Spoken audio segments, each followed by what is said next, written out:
संगीत शब्दकोश में आपका हार्दिक अभिनंदन है। दोस्तों, यदि आपने हमारे चैनल को सब्सक्राइब नहीं किया है तो कृपया सबसे पहले सब्सक्राइब कर लें और हमारे वीडियो को लाइक, शेयर और कमेंट से भी ज़रूर करें और अपने सुझाव और विचार भी हमें ज़रूर प्रेषित करें। आइए देखते हैं पंडित विष्णु दिगंबर पलुस्कर जी का जीवन परिचय और उनका भारतीय संगीत में योगदान। भारतीय संगीत के पुनरुद्धारक और ग्वालियर घराने के सुप्रसिद्ध संगीताचार्य पंडित विष्णु दिगंबर पलुस्कर का जन्म श्रावण पूर्णिमा के दिन 18 अगस्त 1872 ईस्वी को महाराष्ट्र की तत्कालीन कुरुंदवाड़ रियासत के बेलगांव नामक स्थान में हुआ। आपके माता का नाम गंगा देवी एवं पिता का नाम दिगंबर गोपाल था। आपके पिता एक कीर्तनकार थे, अतः संगीत के प्रति स्वभावतया बचपन से ही विष्णु दिगंबर का रुझान था। आप अपने पिता के साथ कीर्तन कार्यक्रमों में जाया करते थे। पंडित जी जब 8 वर्ष के थे तभी आतिशबाजी में आपके आंख की ज्योति चली गई। इस कारण चौथी कक्षा तक ही विद्यालयीन अध्ययन आप कर सके। डॉक्टर भदभदे जो आपकी आंख का इलाज कर रहे थे वे आपके संगीत के प्रति रुझान से परिचित थे। उन्हें लगा कि विष्णु एक अच्छा संगीतकार बन सकता है, इसलिए विष्णु की पिता की सहमत से उन्होंने मिरज के राजा से बात की, जिन्होंने विष्णु को संगीत शिक्षा के लिए महान संगीतज्ञ पंडित बाल कृष्ण बुआ इचलकरन जीकर के पास भेज दिया।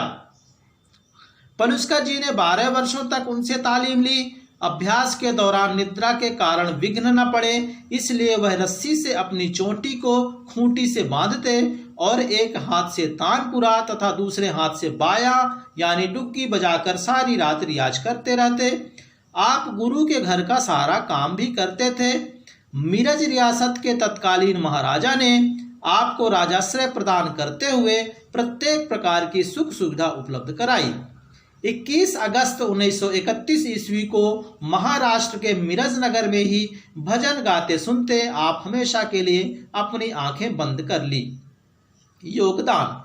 उस समय समाज में संगीतज्ञों की स्थिति दयनीय थी। जो संगीत कभी पवित्र मानी जाती थी, मोक्ष का एक साधन थी, वह बुरे दिनों में गिरकर नीचे आ गई थी।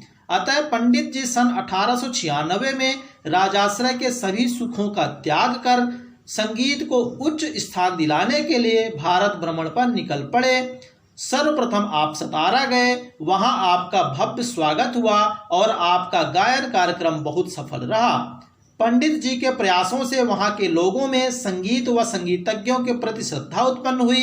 इसके बाद बड़ौदा, ग्वालियर, दिल्ली, लाहौर और इलाहाबाद आदि अनेक स्थल पर जाकर अपने गायन से श्रोताओं को प्रभावित किया और संगीत की प्रतिष्ठा बढ़ाई। इस कड़ी में आपने एक और महत्वपूर्ण कार्य किया। गीतों बंदिशों में से अश्लील शब्दों को हटाकर उनके स्थान पर भक्तिपूर्ण शब्दों को रखा। संगीत विद्यालयों की स्थापना भी आपने की। 5 मई 1901 ईस्वी को लाहौर में प्रथम संगीत विद्यालय गांधर्व महाविद्यालय की आपने स्थापना की। सन 1904 में आपने स्वदेशी आंदोलन में सक्रिय भाग लेना शुरू किया। आप बगैर माइक्रोफोन के अपने छात्रों के साथ ओजस्वी ढंग से देशभक्ति के गाना गाया करते थे। सितंबर 1908 में आप मुंबई आ गए और वहां आपने गांधर्व महाविद्यालय की एक शाखा स्थापित की। लाहौर के मुकाबले यहां छात्रों की संख्या काफी थी, इसलिए लाहौर के महाविद्यालय को आपने यहीं स्थानांतरित कर दिया। आपने छात्रावास भी बनवाया और विद्यालय में संगीत समारोहों का आयोजन भी किया करते। बाद में आपने गांधर्व महाविद्यालय की अखिल भारतीय संगीत परिषद की स्थापना की। अब आपकी प्रतिष्ठा पूरे भारत में उच्च कोटि के संगीतज्ञ के रूप में फैल गई थी। जनगण मन राष्ट्रगान की धुन बनाने में भी आपका बहुत योगदान था। रघुपति राघव राजा राम की हृदयग्राही धुन पलुस्कर जी ने ही रची थी, जिसने महात्मा गांधी को अत्यंत प्रभावित किया। भारतीय राष्ट्रीय कांग्रेस के वार्षिक अधिवेशनों का आरंभ कर उनके गाए वंदे मातरम से ही होता था।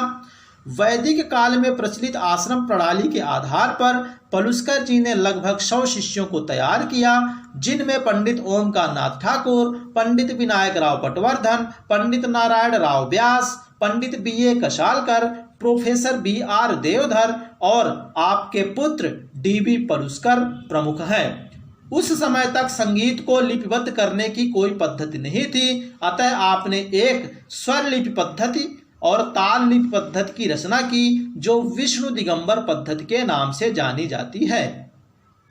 आपने लगभग 50 महत्वपूर्ण उपयोगी पुस्तकें भी लिखी हैं, जिनके नाम इस प्रकार हैं: संगीत बाल प्रकाश, जो 20 भागों में था, राग प्रवेश, संगीत शिक्षा, महिला संगीत, राष्ट्रीय संगीत आदि। जनमानस में संगीत के शीघ्र प्रचार प्रसार के लिए कुछ समय तक संगीतामृत प्रवाह नामक मासिक पत्रिका का प्रकाशन भी करते रहे। पलुस्कर जी का व्यक्तिगत जीवन त्रासदियों से भरा था। कर्ज के बोझ के चलते 1924 ईस्वी में आपका विद्यालय नीलाम हो गया। आपकी 12 संतान हुई, मगर उनमें से 11 संतान शैशवावस्था में ही चल बसी। विष्णु दिगंबर जी ने जीवन के अंतिम क्षणों में नासिक में राम नाम आश्रम की स्थापना की और राम भजन द्वारा अपना समय बिताने लगे। वर्तमान समय में भारतीय शास्त्रीय संगीत का जो प्रचार प्रसार हो रहा है, जो स्वरूप दृष्टिगत हो रहा है, एवं विभिन्न प्रकार के संगीत विद्यालय महाविद्यालय द्वारा संगीत शिक्षा आज जो सर्वसुलभ हो रही है, उसका प्रमुख श्रेय विष्णुद्वय पंडित विष्णु दिगंबर पलुस्कर और पंडित विष्णु नारायण भातखंडे, इन दो महापुरुषों को ही जाता है। संगीत जगत सदैव आपका ऋणी रहेगा। दोस्तों, उम्मीद है हमारा यह प्रयास आपको जरूर अच्छा लगा होगा, और यह अच्छा लगे तो हमारे चैनल को जरूर सब्सक्राइब कर लें और अपना सुझाव और कमेंट्स भी हमें जरूर दें, और इस वीडियो को लाइक शेयर और कमेंट्स भी करें। दोस्तों, संगीत शब्दकोश चैनल का मकसद है संगीत से जुड़ी तमाम तरह की जानकारियों को विधिवत ढंग से, प्रभावी ढंग से, तथ्यपरक और काफी खोज विचार करके, शोध करके आप तक पहुंचाई जाए।